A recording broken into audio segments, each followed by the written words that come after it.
In the occupied West Bank, violence is surging, and in the village of Sanaria, people woke up to learn that 21-year-old Abdel Karim Eshik is the latest victim, shot to death by an Israeli settler. They claim that he has tried to attack the settlers. But to tell you the truth, we are subject to harassment and all kinds of provocations from the settlers over there. His father, Badia, was still trying to process the news when he spoke to our CBC crew only a few hours later. He was very polite, very well-behaved.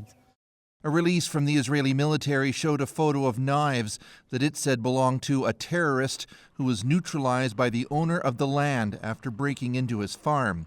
The family claims it was them who was being blocked from using their land. You know, blood brings up blood.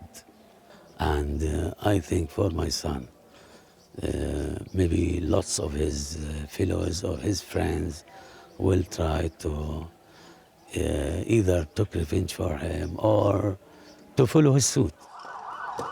Palestinians claim the country's new ultra-nationalist coalition government has emboldened settlers, leading to a rampage in Hawara where a mob attacked Palestinian homes and businesses after 2 Israeli settlers were shot dead on this main street by Palestinians.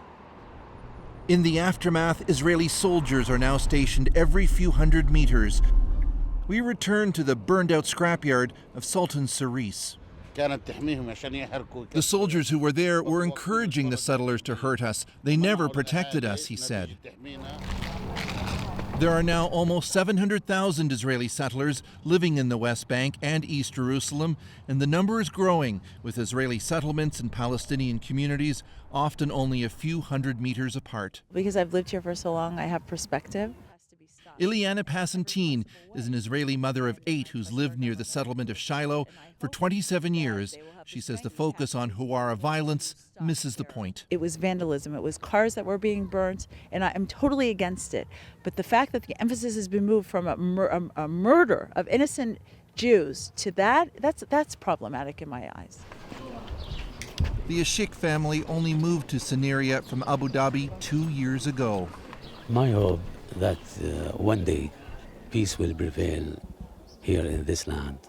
Now he fears this terrible cycle of violence will only deteriorate further.